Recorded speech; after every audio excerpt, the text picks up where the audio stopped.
Dobrý den všem, kteří jste propadli betonovým biokrbům. Co to ale biokrb je, jak funguje, kam se hodí a můžete ho mít doma i vy?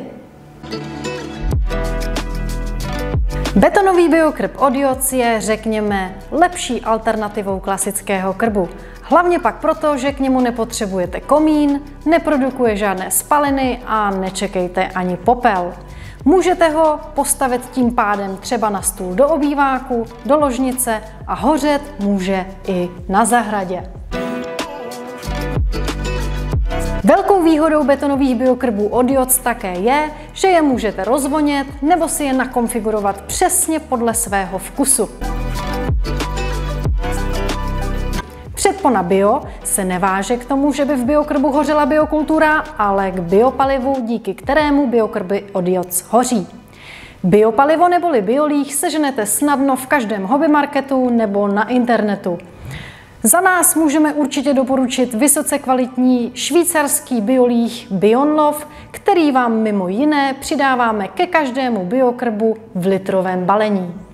A teď se pojďme podívat na to, jak biokrby od české značky Joc vlastně vypadají.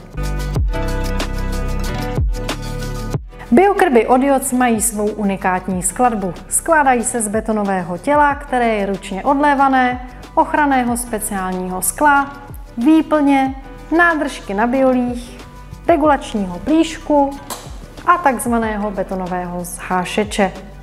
Jejich sestavení je tak velice snadné a zvládnete ho každý.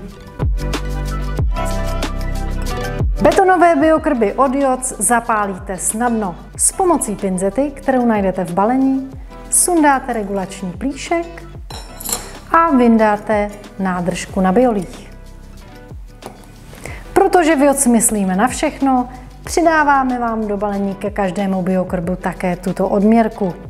Biolíh naléváme do nádržky spíše pomaleji, nežli rychleji. Co se týká množství, zde záleží na tom, jaký biokrb doma zrovna máte.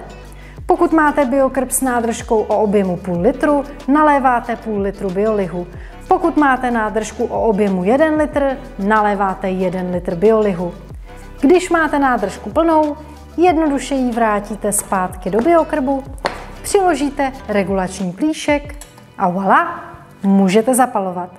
Jistě vás nepřekvapí, že v balení najdete také tyto krásné brandové sirky, se kterými si teď biokrb zapálíme. Když zapálíte biokrb, přiložíte speciální ochranné sklo, vyčkáte 3 až 5 minut a pak už si jen užíváte krásnou ambientní atmosféru přímo u vás doma.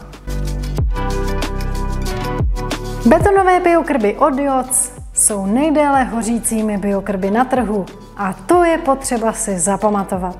Biokrby Mini, Rin a Eclipse hoří přes 4 hodiny v kuse a betonový král volně stojící Grand Solitaire hoří až 8 hodin v kuse.